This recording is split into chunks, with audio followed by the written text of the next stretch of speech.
j'habite Nice, dans une grande copropriété qui est près de Valrose. J'habite dans une résidence à Nice. J'habite une maison individuelle à Cagnes-sur-Mer. J'habite sur la commune de Comtes, un des petits hameaux de Comtes, Sclos. Le fait de recevoir des devis pour des contrats de fourniture d'énergie faramineux nous a amené à couper le chauffage complètement. Face à la hausse du coût de l'énergie, nous avons individualisé le chauffage au niveau de la résidence par la pose de compteurs de calories. On a réalisé des travaux d'isolation par le biais des aides départementales, ce qui nous a fait un gain, une économie de 30% sur ces travaux. J'ai choisi le chauffage à bois parce que c'est une chaleur douce, c'est naturel et c'est économique. Sous les pieds de Philippe Lorenzi, le sol restera froid cet hiver.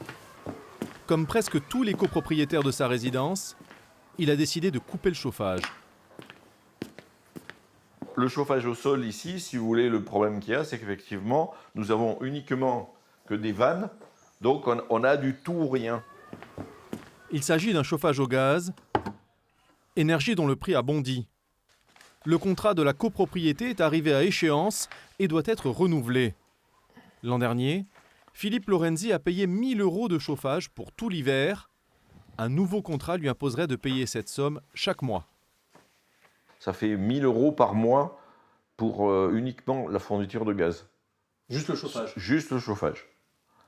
Donc c'est énorme, c'est pas vivable. Et ça, c'est l'offre la plus basse. Et ça, c'est l'offre la plus basse. Alors, il a choisi de passer à l'électrique. Philippe Lorenzi a acheté des radiateurs d'appoint et une climatisation réversible. Et voilà, donc c'est des radiateurs électriques qu'on va poser systématiquement dans les chambres, branchés bien sûr sur le circuit normal. 1 000 € d'investissement qu'il espère rentabiliser car le prix de l'électricité est protégé par le bouclier tarifaire, ce qui n'est pas le cas pour le gaz dans les logements collectifs où les copropriétaires doivent avancer les frais. On a un budget global de la copropriété de 250 000 €. Comment peut-on payer 400 000 de gaz uniquement? De gaz, bien sûr. C'est pas possible. Ah oui. Une situation intenable pour Philippe Lorenzi et les membres du conseil syndical de la copropriété qui ont tenu à alerter Dominique Estrosi-Sassone, sénatrice des Alpes-Maritimes. Donc nous, ce qu'on aimerait, c'est payer le gaz au prix auquel il a été bloqué novembre-octobre 2021, plus 15 ou 20%, sans faire d'avance, sans rien faire. Fin octobre, la sénatrice niçoise a donc demandé des solutions au ministère de la Transition écologique pour que les copropriétaires n'aient plus à faire cette avance. Comment voulez-vous que des copropriétaires puissent à la fois payer leurs factures de gaz avec des prix qui explosent et prévoir en plus des provisions pour mener à bien des travaux d'entretien courant, des travaux de gros entretien, voire des travaux importants de rénovation énergétique. Fin octobre, dans cette autre copropriété de Nice, les habitants cherchent aussi à faire des économies. Pas question de couper le chauffage, il s'agit plutôt de réaliser une rénovation énergétique du bâtiment. Et pour ça, ils font appel à un bureau d'études. On y va. Okay. On ne s'est pas croisés la dernière fois sur l'audit. C'est parti pour une réunion d'1h30 entre le conseil syndical et un représentant de la société qui propose plusieurs solutions. Si vous avez une toiture terrasse avec mise en place d'isolation thermique, un ravalement avec mise en place d'isolation, une chaufferie peut-être à moderniser, etc., certes, les travaux vont être conséquents, mais derrière, les aides vont être conséquentes. Mais nous, des conseils que les copropriétaires payent 6 000 €, alors ils attendent du concret. Ce qui ne nous intéresse pas, on va dire les choses comme ça, c'est que vous veniez, vous prenez toutes les mesures, les photos, machin, et vous mettez ça dans votre logiciel et sort un beau rapport qui fait 90 pages avec des trucs standards. Ça nous intéresse pas. Des heures d'échange, de mails et de nombreux documents, mais le bureau d'études l'assure, il y a de belles économies à réaliser. On peut avoir des gains maintenant qui sont estimés à minima à 35%. Comme ce que disent actuellement les aides, mais grosso modo, dans la réalité, quand ce sont des rénovations qui sont assez ambitieuses, on peut aller jusqu'à 50-60%.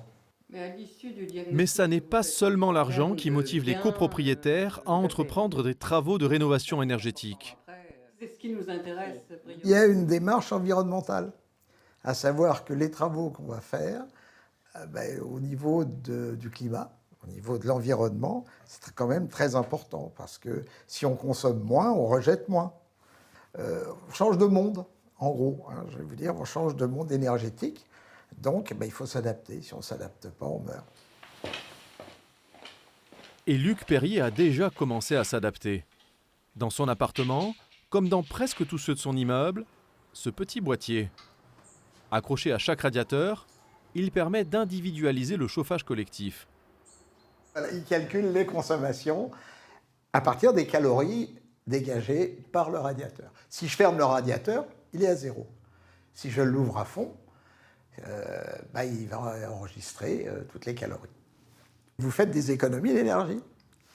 De l'ordre de combien à peu près? On dit aux alentours de 10, 15, voire 20% sur votre facture. Donc ça vaut le coup? Ah, pour moi, ça vaut le coup. Ça vaut le coup parce que vous ne payez que ce que vous consommez. Faire des économies d'énergie, ça passe aussi par un logement bien isolé. Pierre Livenot l'a compris. Il a acheté cette maison sur les hauteurs de Cagnes-sur-Mer pour vivre avec sa femme et son fils. Après, on va faire le petit poisson.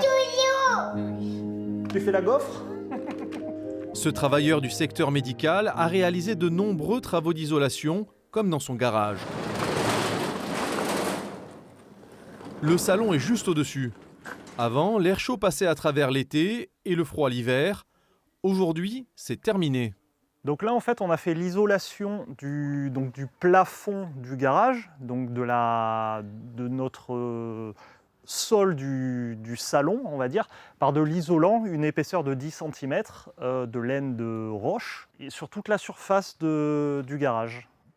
Pour financer l'isolation de sa maison, Pierre Livenot a bénéficié de l'aide de l'État et du guichet Confort Énergie du département des Alpes-Maritimes. Clairement, j'ai investi 30 000 €, on va dire, et en termes d'aide, on a été subventionné à un peu moins d'un tiers, on va dire.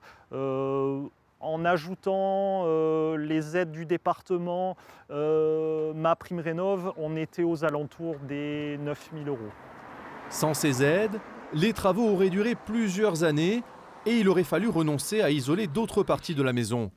Pour poursuivre l'isolation, cet auditeur spécialisé est venu conseiller Pierre Livenot. On aimerait maintenant finir l'isolation complète de la maison par l'extérieur. De travailler l'enveloppe. Exactement, tout à fait. D'accord, ce qui permettra ensuite dans le temps de pouvoir bien dimensionner le système de chauffage.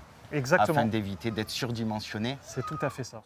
Cet audit ne coûte rien. Il est gratuit pour tous les habitants du département. Selon ce technicien, une bonne isolation de son logement permet de réaliser jusqu'à 30% d'économie d'énergie. On va mettre un gros système de chauffage, des fois qui va être du double ou du triple en consommation. Alors que si on avait commencé simplement par isoler et ventiler, on aurait divisé par 4 la puissance de l'installation.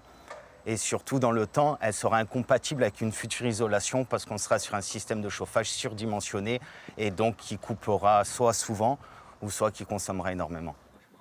Suite à l'épisode de chaleur anormale cette année et avec l'augmentation du coût de l'énergie, le département vient de renforcer son dispositif d'aide pour la rénovation énergétique de son logement pour que tous les habitants puissent en bénéficier. Désormais, le département, sur ces travaux-là, aide de 25 400 € pour les ménages les moins aisés jusqu'à 10 000 € pour les ménages les plus aisés, ce qui n'était pas aidé antérieurement. Dans la maison des Livenot, l'isolation de la toiture est terminée grâce aux aides. Plus que quelques travaux de peinture et le petit Nathan aura sa propre chambre à la bonne température. Maintenant, on est en t-shirt à la maison.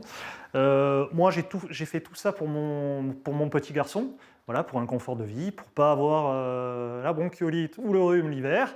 Voilà, donc c'est tous ces travaux qu'on a envisagés pour qu'on puisse vivre sereinement et dans une maison saine, on va dire. Est-ce qu'après, je pourrais, pour combler... Chez Gérardine Danzin, c'est le grand jour. David ? On met le poêle en place. Cette retraitée vient d'acheter cette petite maison du village de Contes qui n'avait pas de chauffage. Elle a fait le choix d'une seule source de chaleur, le poêle à bois. Madame Danzin, ça c'est les accus qui vont dessus après. C'est ce qui va dégager après, qui va emmagasiner la chaleur et qui va après un peu répartir un peu plus. Le bois est très demandé par les clients qui délaissent un autre type de poêle, celui à granulés, dont le sac est de plus en plus cher. Il a triplé. C'est-à-dire de 4 €, on va dire en moyenne de 4,50 € l'année dernière, à aujourd'hui, aujourd'hui on arrive à le trouver à 12 et 14 € dans des grandes surfaces. Dans son ancien logement, Gérardine Danzin se chauffait au gaz, 1 000 € par an en comptant la cuisson et l'eau chaude. Fini les factures, avec ce poêle, elle va maintenant faire des économies.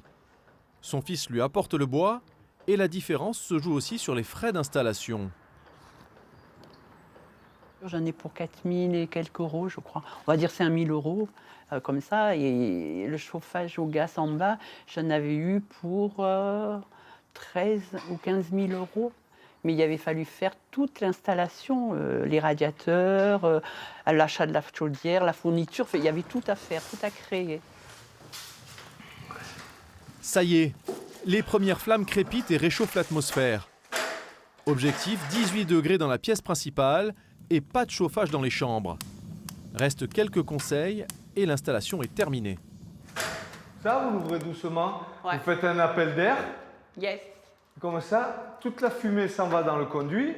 Vous rajoutez votre bois, tranquillement, sans vous brûler, et vous refermez. Et voilà. Ah, moi, je trouve ça super. Ça réchauffe, ça fait la chaleur du bois, du feu. On regarde la flamme, je trouve que c'est comme un aquarium. Pour se détendre, on regarde un aquarium. Ben là, devant la flamme, on se détend. Gérardine Danzin est ravie, mais elle pense aussi à l'avenir. Si demain je ne peux plus charrier mon bois par un accident de la vie ou autre, je serai obligée d'installer un autre mode de chauffage. Mon amour! Pierre Livenot, lui, attend avec impatience le début de la deuxième phase des travaux dans sa maison.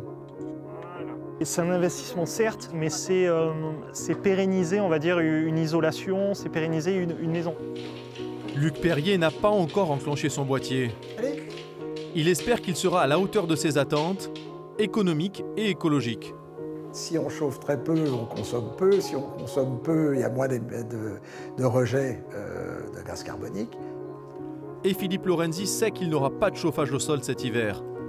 Il pense maintenant à de nouveaux moyens de se chauffer, plus écologiques que le gaz. On va essayer d'avoir des chauffages de manière à combiner peut-être des panneaux solaires, peut-être de la géothermie. Tous ont compris, à leur manière, que l'énergie avait un prix à payer.